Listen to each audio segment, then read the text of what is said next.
साथियों, जितने हमारे आज मीडिया के सब साथी आए हुए हैं, सबको बहुत बहुत धन्यवाद और आपके प्रति आभार भी कि आप लोग पिछले कई दिनों से मेरे मामले पर ही काफी बिजी रहे, काफी चल रहा।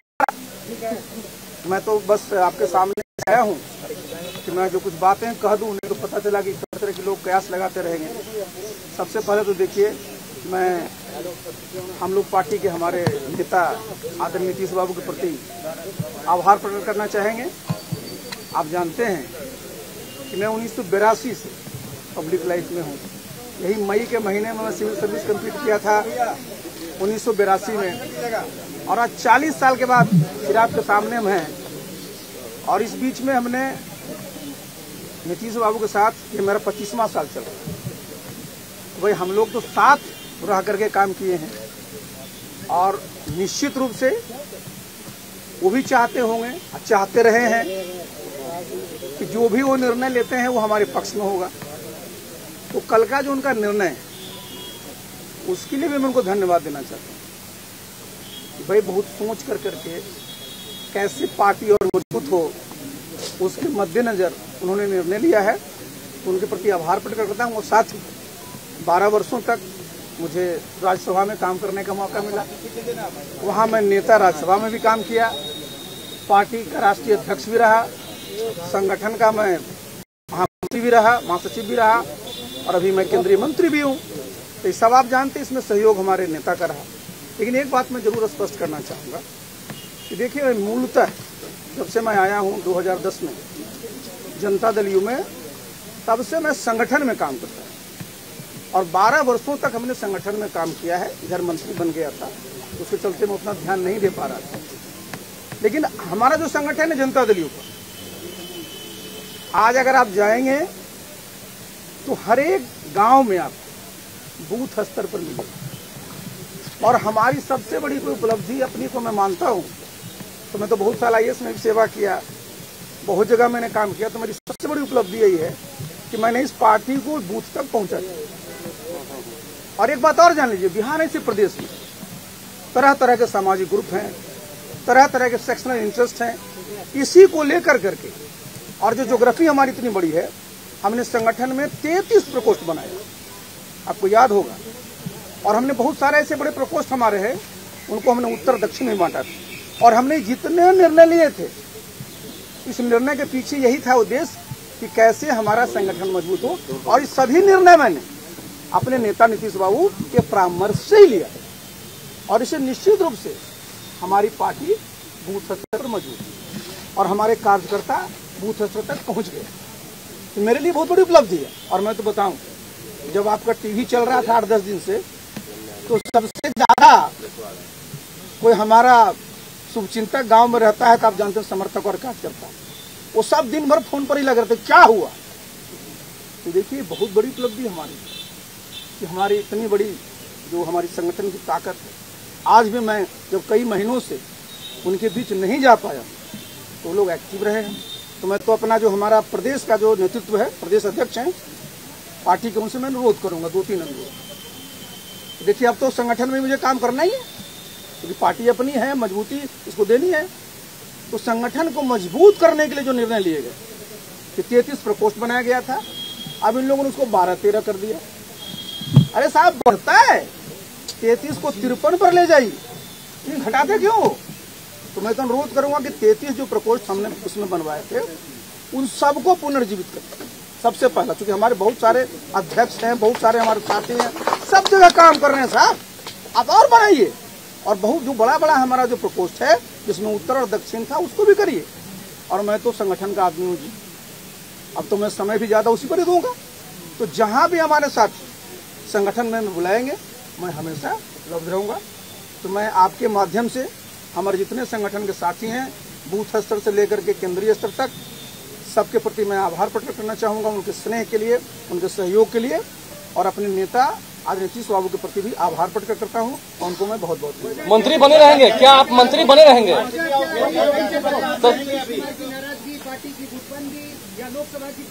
देखिए, ऐसा है ना हमसे कोई नाराज क्यों होंगे जी? मैंने आज तक तो कोई काम ही नहीं किया किसी को नाराज करने का। मैं तो कभी ऐसा काम ही नहीं करता हूँ कि कोई नाराज हो, बल्कि जो नाराज रहते हैं, कोई नाराजगी की बात पता चल जाती है, मैं उसे दूर करता हूँ। तो ये तो बताया ना आपको कि नेता की सोच है, नेता ने सोचा होगा कि कैसे पार्टी और मजबूत हो, प्लस वो भी सोचे होंगे कैसे हमारा मेरे बारे में कि उनका कैसे आगे अच्छा हो।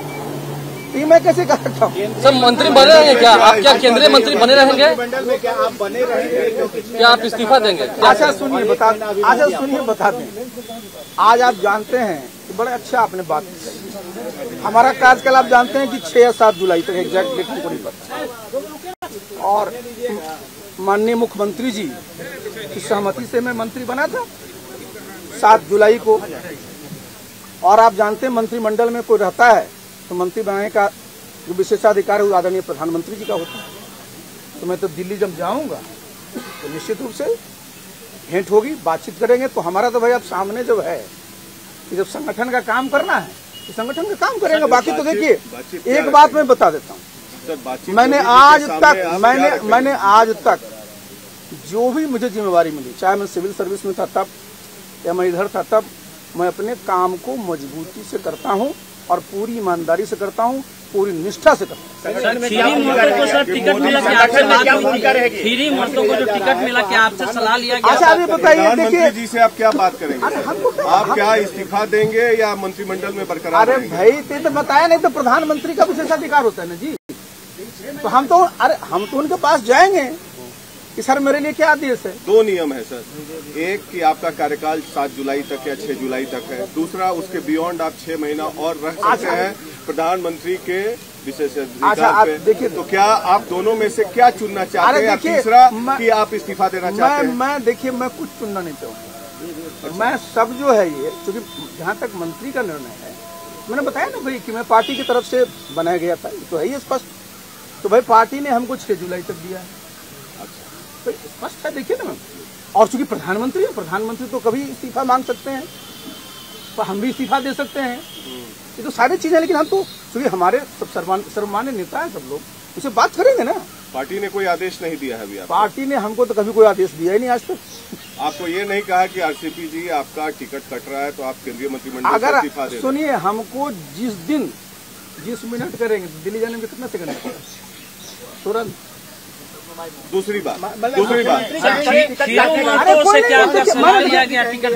मैंने क्या बताया, चूंकि मैं अभी मंत्री हूँ, तो मंत्री तो फाइनली मैंने बताया प्रधानमंत्री का।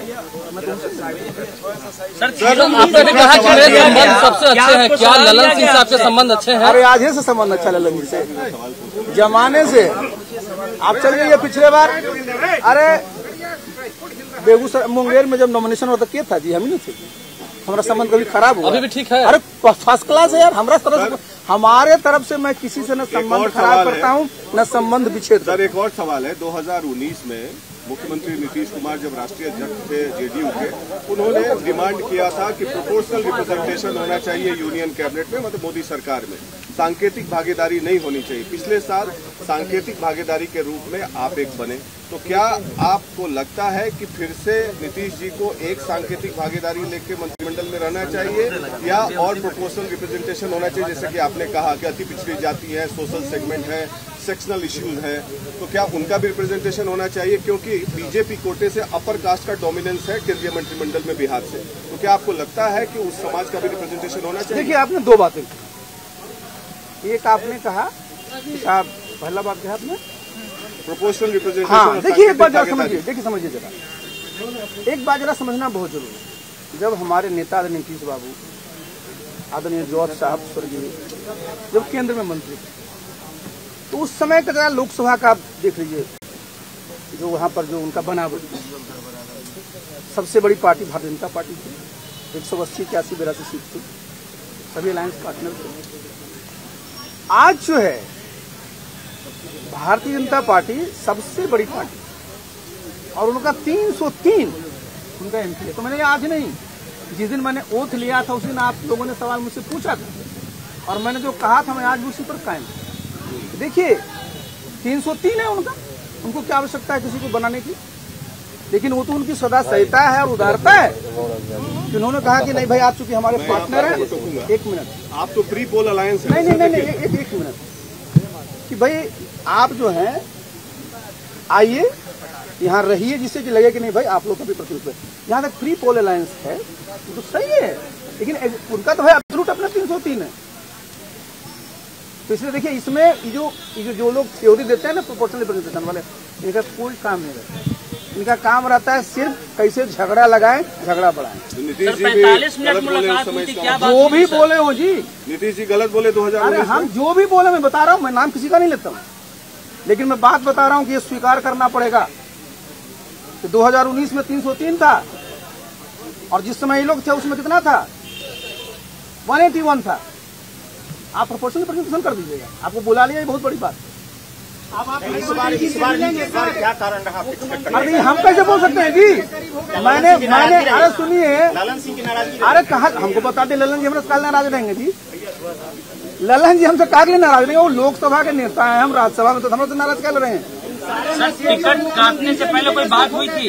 45 मिनट आपकी मुलाकात हुई थी? अच्छा 45 मिनट में मुलाकात हमारी होती है जी, क्या नीतीश बाबू से तो अक्सर मुलाकात हो, तो दिन भर आप ही लोग चलाते हो, भेंट नहीं हुई, क्या नहीं हुआ।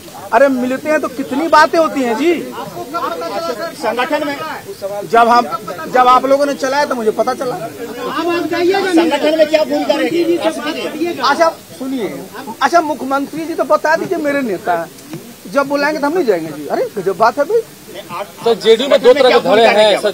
जेडीयू में कोई धड़ा नहीं, जेडीयू में एक नेता है, एक पार्टी है, कोई धड़ा पड़ा नहीं। खीरू महतो के नामांकन में जाइएगा सर? क्या चीज? खीरू महतो के नामांकन में जाइएगा? बुलाएगा तो जरूर जाएंगे। संगठन में आप तो संगठन में है, जाना चाहिए आपको। अभी संगठन में कहाँ है जी? भैया पार्टी में है ना। अभी तो मंत्री भी है। संगठन में तो मैं भूमिका तो क्या, इसमें तो हम अरे कुछ नहीं, साधारण कार्य करता था ही ना जी, लेकिन बूथ तक तो हमने खड़ा किया हुआ है। ये बताइए आखिरी सवाल, हाँ कौन आपको बुलाएंगे तब आप नामांकन में जाएंगे, नीतीश जी या ललन बाबू? देखिए ये हम आपको पहले बताएंगे। देखिए हमारे सुनिए, आप लोग के मन में जो तरह तरह की बात है, मैं अपने मन में कुछ नहीं रखता, बहुत मैं साफ रखता हूँ और मैं जहाँ रहता हूँ मजबूती से रहता हूँ और मैं 2+2 4 बोलता। एक बात बताइए, 2+2 मैं कभी 5 बने। बताइए सीपी जी आपको कौन सी गलती की सजा दे रहे हैं नीतीश कुमार? हमको कहले सजा देंगे, हमारे नेता तो हमारा अच्छा करने के लिए कर देंगे ना। अरे तो ठीक ठाक ये है जीवन में जी, बताया ना, मैं तो 40 साल से इसमें हूँ। सर एक और सवाल, जेडीयू को बीजेपी के साथ रहना चाहिए कि आरजेडी के साथ जाना चाहिए? देखिए मैं तो इसका पक्ष कर रहा हूँ कि भाई हम लोग आज नहीं 1996 बीच में कुछ दिन छोड़ दीजिए, अलायंस रहा है, इसमें क्या बार बार नहीं। पीएम से जब आपकी बात हो गई, चल रहे हैं बिहार की राजनीति में लगातार बीजेपी के साथ उनका कहेंगे तो आप कंटिन्यू करिए। अच्छा सुनिए, अरे इतो है ना हाइपोथेटिकल सवाल है कि मिलेंगे तो ये बात होगी तो ये कहेंगे। बीजेपी के साथ नजदीकी की सजा मिलेगा और तेजस्वी के साथ नीतीश कुमार दिख रहे हैं और विपक्ष के साथ में आपको लगता है कि नीतीश कुमार पर्ची मारने वाले? देखिए एक बात मैं बता दूं, ये बात मैंने एक बार नहीं कई बार स्पष्ट किया था, हाल में मैं जहानाबाद में स्पष्ट किया था कि देखिए जो अभी चुनाव हुआ था 2020, प्री पोल अलायंस एनडीए का 4 पार्टियों का था सब जाने, और उसी के आधार पर बहुमत मिला और उसी पर हमारे नेता नीतीश बाबू मुख्यमंत्री। 5 तारीख में तो कायम है। नहीं, ये पलटी मारते हैं ना। नहीं देखिए ऐसा है, 2 बार ऐसा हुआ है। नहीं देखिए मैंडेट मिला किसी चीज के लिए, पलटी मार नहीं देखिए प्री पोल अलायंस है और मुझे जहाँ तक लगता है कि इसी बात नहीं करेंगे। सर जेडीयू में रहेंगे, आगे बीजेपी में भी जा सकते हैं। अरे यार मैं कह रहा हूँ जेडीयू में है तो फिर ला रहा हूँ कि अच्छा, नीतीश कुमार जी को आप प्रधानमंत्री के उम्मीदवार के रूप में किस तौर पर देखते हैं? देखिए ये दिक्कत यहीं पर आती है, जरा समझिए, जरा इस बात को समझना बहुत जरूरी है। दिक्कत यहीं पर आती है, लोगों समस्या यहीं पर है कि जो लोग भी, आप जरा सोचिए प्रधानमंत्री को कितना चाहिए सीट जी? 273 चाहिए एमपी। हमारी कहाँ पर पार्टी है जी? बिहार में। हम मैक्सिमम जीते हैं कितना? 20, अभी हम 16। तो क्या चाहते हैं? हमारे मुख्यमंत्री यहाँ जो मजबूत मुख्यमंत्री हैं भविष्य में कोई, अरे थर्ड फ्रंट आज सुनिए ना, अरे कितना दिन के लिए याद है आपको? अरे याद है तो नाम लिखाना थोड़ा है बॉस का, नाम तो इतना बढ़िया निकल जाएगा। अच्छा बिहार पर अरे सुनिए जो आप, अरे नाम आप जरा सुन लो, आप जरा सुनिए। बिहार में सबसे लंबी अवधि के मुख्यमंत्री हैं, किसका नाम दर्ज है जी? तो नाम कितना देगा, दर्ज कराइए। एक सवाल है आरसीपी जी की, ये खबरें आई थी कि जब आप केंद्रीय मंत्रिमंडल में मंत्री बन गए थे तो उसमें नीतीश कुमार नहीं चाहते थे आपका बनना। अरे इस पर मैंने बताया ना, मैंने एक बार नहीं 20 बार मैं बता चुका हूँ कि भाई इस पर उनकी पूरी सहमति थी। और जब मैं मंत्रिमंडल में शपथ लेने जा रहा था तो ललन बाबू को ही बताया था, मेरे ललन बाबू मित्र ने जी, ऐसा नहीं ना, हम लोग बराबर बात थी थोड़ी, इसलिए ये सब पूछ बात नहीं। अरे भाई तो ये हम थोड़ा बताएंगे जी। आरसीपी जी, ललन सिंह ने कहा कि आपको बहुत पार्टी ने दिया है, आप राष्ट्रीय अध्यक्ष बने हैं, केंद्रीय पब्लिक मंत्री बने हैं, आपको समर्थन के लिए। अच्छा सुनिए, मैं यहाँ कहाँ कहा कि पार्टी ने नहीं की, मैंने तो बताया भाई कि मैंने तो जब भी मैंने बताया 2010, इसलिए मैं बैठने वाला तो आदमी हूँ नहीं, मैं काम करते रहता हूँ। तो पार्टी ने जब भी जो मौका दे मैंने किया है, और फिर मैंने बताया ना कि फिर काम शुरू होगा तो करेंगे उसमें। बहुत बहुत धन्यवाद।